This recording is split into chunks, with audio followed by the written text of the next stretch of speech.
आपने आपके आसपास कुछ ऐसे लोग देखे होंगे जो संसाधनों की कमी को अपने जीवन की सबसे बड़ी बाधा समझते हैं कि वो यदि साधनों की पर्याप्तता उनके पास होती तो शायद वो आज सफलता की ऊंचाइयों पर विराजमान होते।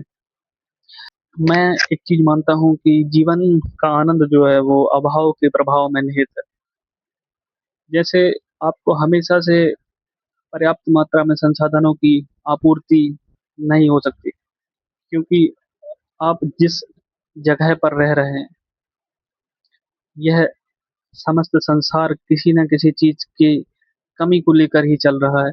यदि आवश्यकता नहीं होगी तो आविष्कार होगा ही नहीं, और आवश्यकता यदि है तो उसका आविष्कार होना तय है।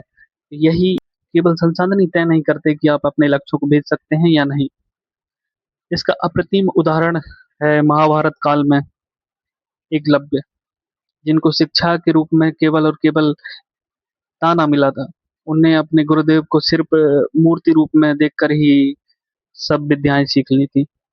ये तो बात हो गई प्राचीन काल की। वर्तमान में बात करी जाए तो आपने एक मूवी देखी होगी पर बाहुबली, ब्लॉकबस्टर्स मूवी है। उसमें एक चीज सीखने योग्य है कि जैसे काली के से युद्ध हुआ तो उस समय संसाधनों की कमी बाहुबली के पास भी थी, पर उसने अपने उनको अपने पाल और पत्थरों से अपनी युद्ध कौशल के ये निपुणता को सिद्ध करने के लिए पाल और पत्थरों का सहारा लिया और उनने उस निपुणता को सिद्ध किया भी बखूबी।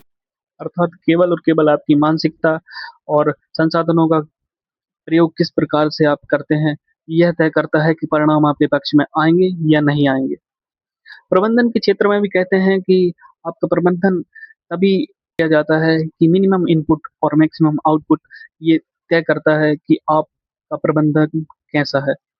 अर्थात आपके पास जो पर्याप्त मात्रा में संसाधन थे, आपने उनको किस प्रकार से यूज किया जिससे कि अच्छे से अच्छे परिणाम आपको प्राप्त हुए।